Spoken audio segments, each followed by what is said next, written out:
Hello, welcome to Unspoken, the podcast. I'm your host, Zadok, and as usual, we usually have very, very important people who are here, to give us their aspects, their perspective on issues concerning men. And today, we discovered, yes, we have men. For every man, there's a woman. So we are bringing to you a woman who is going to give us a woman's perspective on issues concerning men so that we men can open up.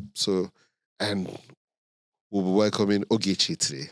Hello, Hi. Ogechi. Hi, Zadok. How Thanks you for doing? having me. Hello, Yeah, everyone. yeah, it's a good one. We just wanted to say, let's spice this up a bit. Let's have a woman coming to give us perspective, A woman's or- perspective on on men's the men's issues. issues, Ah, yeah, ball. All right, now let's get in. Okay, yeah, that's a good one. We know we the topic today actually we're looking at breaking toxic family circles Mm, traits.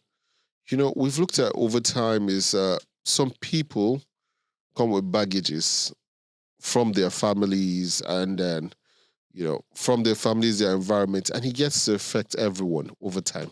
yeah. It affects every form of their ships, whether relationships, situationships, friendships, and then you find that it looks like this person is always toxic. This person can't fit in, and you know what our thought has always been is, what's wrong? What could be wrong? Why could this be happening? But we also found out that sometimes it's from their background, from their family, from their environment, and then the people they react with. Some people are self-centered. You can't blame them. Mm, Some people are very voracious. You can't blame them. Some people are combative. They are always on the defense. Anything comes up like, what? Are you talking to me? that's how And they learned to communicate. that's what they learn to communicate. Some people can't even whisper to you. Mm, So, all these traits, all these issues, are things that they've carried on from their childhood. They've grown. Some have even started families and they are already passing it down to their kids. It becomes a toxic circle because the thing is, if this is not broken, it gets passed from generation to generation because, like the older generations, we know the men didn't talk much mm-mm. They hardly more, but spoke. yes, they hardly spoke. It was more like the men just want to And we're just provide dishing your out needs. instructions. To just dish out instructions. Nobody wants to hear if you have a superior argument. Nobody wants to know if you even have anything up your head apart from your books. You should go to school and you should become this and that. Those are the things that we are seeing, and I know, There were like, some exceptions, though, but yes, it's a majority in that sense with the older generation. But how did they so, break the circle? how did they break the circles? First, I would want you to identify maybe a couple of those traits, and we can move towards how they could be broken. Okay, so we're looking at the traits that persons will come or move on from their families and probably carry on in their no their day to day lives or into their own families that they create or their own friendship groups.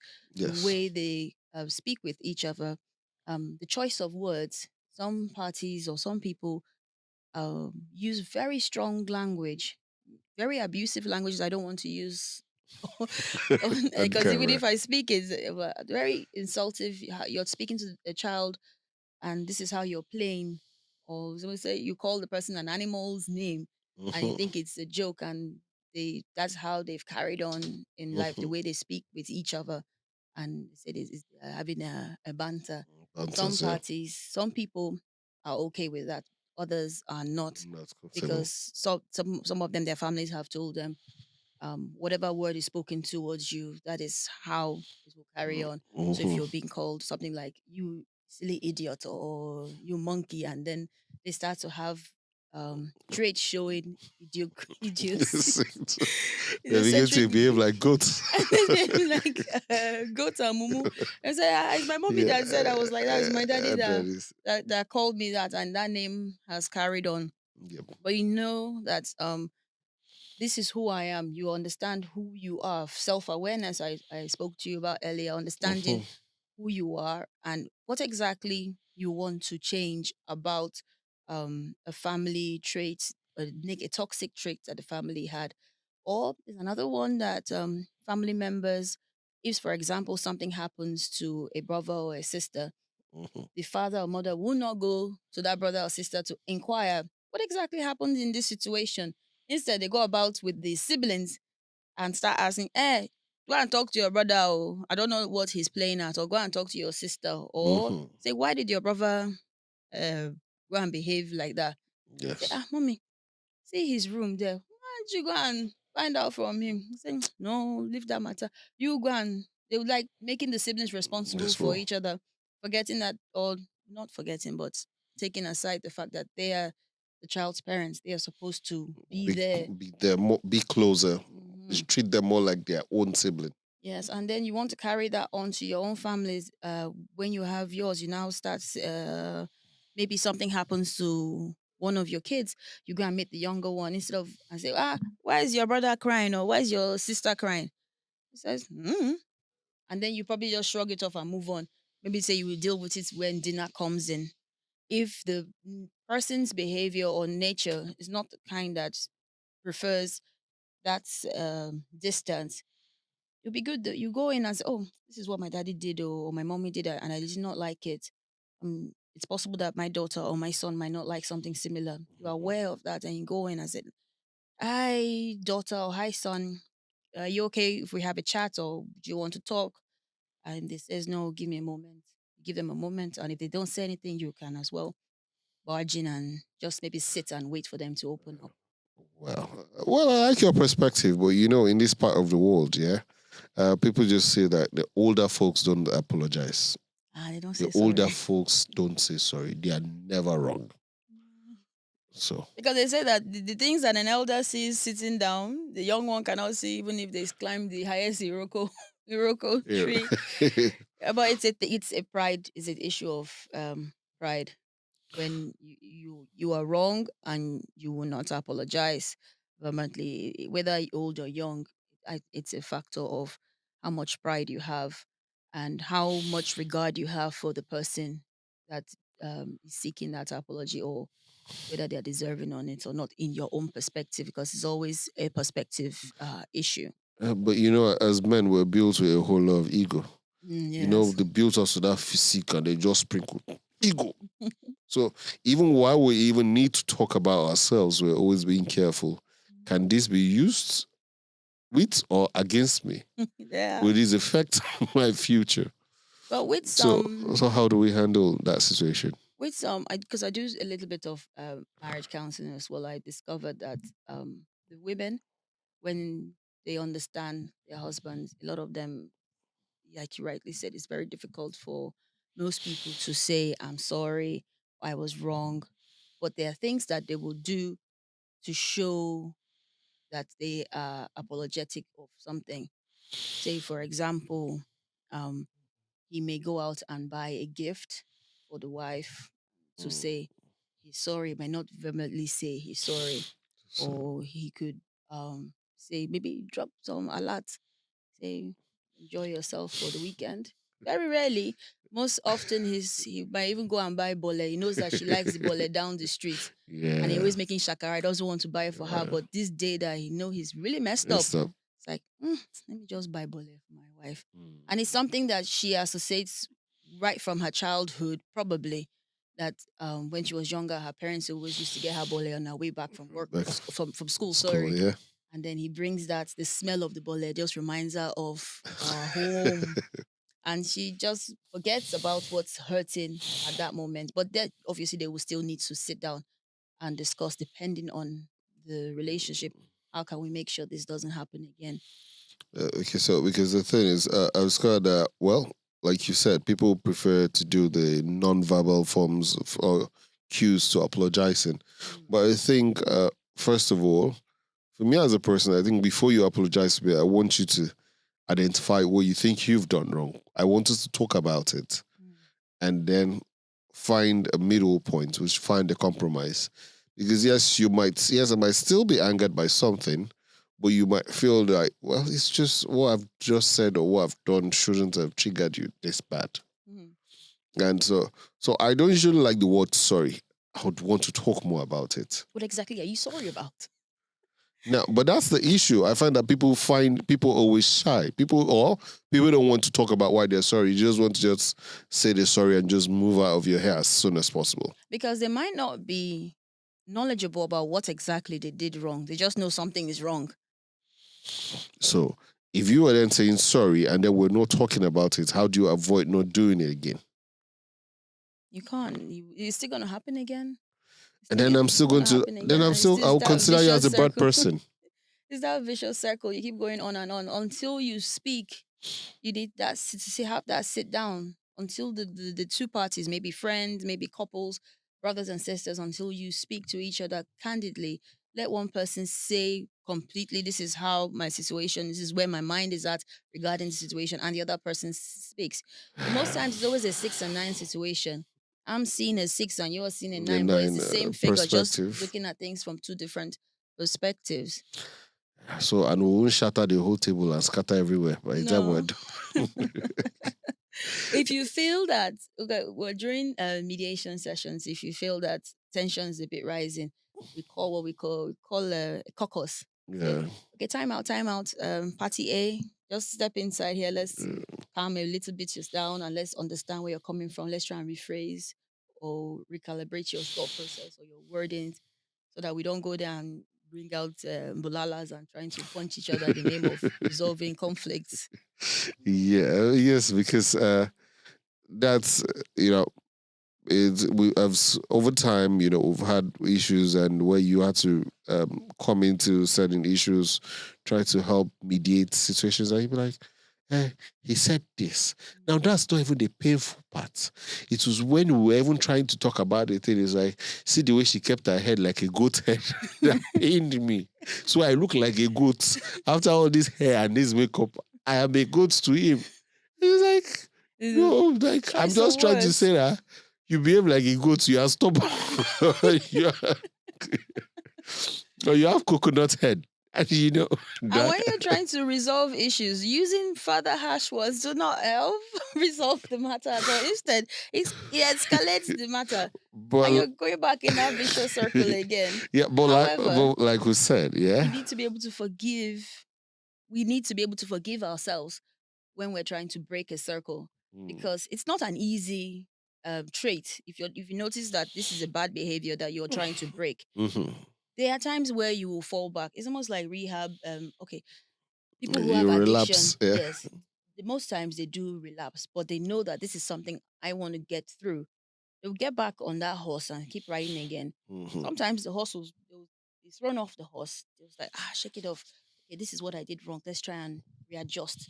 That's for those that really want to have that change come through.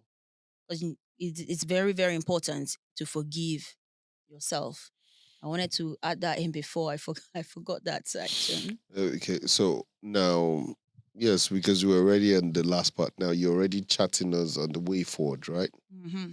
Okay, so now I need you to give us a way forward for adults and also for kids, and how we as adults can help our kids to break these circles. It's still similar. We start with understanding who you are, then understanding what changes you're trying to make. What exactly are the bad traits to you? Why is it a bad trait? How does it affect the people around you, or how does it affect your own mental health? Very important is support network. People that are encouraging as you carry on in your days, in your work life, in your school life. You identify people that show positive traits of what you're looking for, and they can be part of your support network, whether by a distance or a close relationship you might have with them. And you try and imbibe those, practice all those new behaviors you're trying to change, so that you can break that circle. Very, very important. If you do relapse, don't say, this is my ancestors or the world has come to an end. This is just who Village I people. am. I'm just going to, that's like, it's me. Forget about it. You say, okay, I did make a mistake, but I am seeking this change and I'm committed to this change. And you keep pushing forward. 'Cause no one is perfect. We all have our shortcomings. We all have our um, bad traits or negative traits that others may think this is terrible. But if we are seeking personal growth, we will work towards improving them, even if it's baby steps we are taking. We will get there. So we should applaud the baby steps every step of the way. Oh yes, definitely, definitely. Those baby steps do lead on to much, much, much bigger toddler steps and child steps and adult steps or runnings or flyings, as the case may be. Yes, yes. Because on the long run, we just want to be better people for the society, Mhm. and then we that's what we needed to know. What's the perspective from the women? Mm. How do they see these things? Because it's one thing, we could come from the men's angle. I'm like, yes, I do this. I just say I'm sorry, and I use non-verbal ways to apologize to you. But we don't know. Do the women really want to hear the words? Do they really want to hear what we have to say, or did they just want us to just apologize? Um, Generally speaking, it's not a stamp in what I'm about to say. It's not like all women, but most women do enjoy talking, do enjoy listening to their partners. If you're not speaking to them, it's almost as though you are punishing you're punishing them. It's like you're not showing affection or care towards them. And if something is wrong, they like you, that they will appreciate. At least you put them in the know. Not many women do care about, they want, it depends on what kind of person you're with. Some don't care, but majority of women, if they care about the man in question or their person or their brothers or their fathers, they want to be in the know, or their partners, they want to be in the know. No, they don't have to know every single nitty gritty detail, or at Okay. least enough to understand that, okay, my man or my father or my brother is not all there right now. I'm here as next support network, or a support system to help them push through. But if you bottle everything up, this was what I'm about to say. It was one of the reasons why, it was a major reason why I split up with one of my exes, because I was always kept in the dark. It's like, Abba, well, if we're going to build something together, I can't be left in the dark. What happens if I need to step up for you and I He, know nothing about what is going on? he's How do I he's step in? manning up. Is money enough? He's manning up. He doesn't want you to see any form of Yes, he doesn't weakness. want to see the weakness, but your vulnerability is still what makes you human. You might not want to do the whole gaga Google and be so broken in front of your woman, but depending on what kind of person, how far you both have gone. You can't Because start some crying with women will somebody use you that to 2 weeks. hurt you. When you met somebody 2 weeks, you're already crying on her shoulder. Be like, bros, kilo day. Even me, I'll be like worried. what, Dude, are you all what, right? what What happened? happened? But some people would take that in their stride, because you don't know where they're coming from. Everybody's Definitely. story is different, Mhm. and we take it as it comes. But look at things generally. If you've been dating for a very long time, they already know, or you're even in a marriage relationship. Now, see, finish inside for marriage already. So what are you hiding again? Ah, no, I know what do I with my wife now go. They just say, see this man, why they do like this? Why they do like well, I wait till when I don't marry, I don't marry. When I run out, because it is if you the old person, let her know. But Hmm. could I develop plan? If not pay, because the thing is this if you keep manning up, yeah, you go die one day. Things could just happen because you could just carry load day for it. That's the And reason why a most lot of our men times have high BP. dating those men they miss me say that woman with the house figure solution. I remember a Confirm. time Kanye being they in debt. Kim Kardashian we put this in no get sense. She came at that period. She made an app. She developed an app. She sold the app. I know they had money. I think Kanye was able to pay up. They were able to pay up the debts, Mm. and I think that was when he did some more collaborative He grew. efforts, and then he grew, and then dude is being ranked as one of the richest people. So imagine say open up to your wife at that time. Mm. I should want to run. I should want to help her. Now she want to know, say, this not my, because it's also if things go south, Mm-hmm. she's sinking with that ship as well. Of course, If na at that your ride or point, die, yeah, is except that if right? na No, attache. some people they pot ship. That's why I said except if na attache. For Right. lack of a better, I'm trying to be politically. To be quite correct, yeah, yeah, but God help us, yeah. So, yeah, okay, really, it's really been a wonderful session with you. Thank you. Thank you for coming, and we hope to have you next time we invite you. We hope that you're going to come because I don't think this is finished yet. No I don't worries. think I'm this is here. finished. All right. I'm open to discussions. I'm actually appreciative of the fact that you're doing what you're doing and trying to bring in more light to men and encouraging them, helping them build that support network around themselves, because it's very important. Women have got so much now, because there was a time women were always put at the side, and then now the chart has gone. Women is really high up here, but they've forgotten to carry along The men. the men as well. And we have to carry our men as well. Or men carry Yeah, men, because you go hard say woman say carry man, go hard though.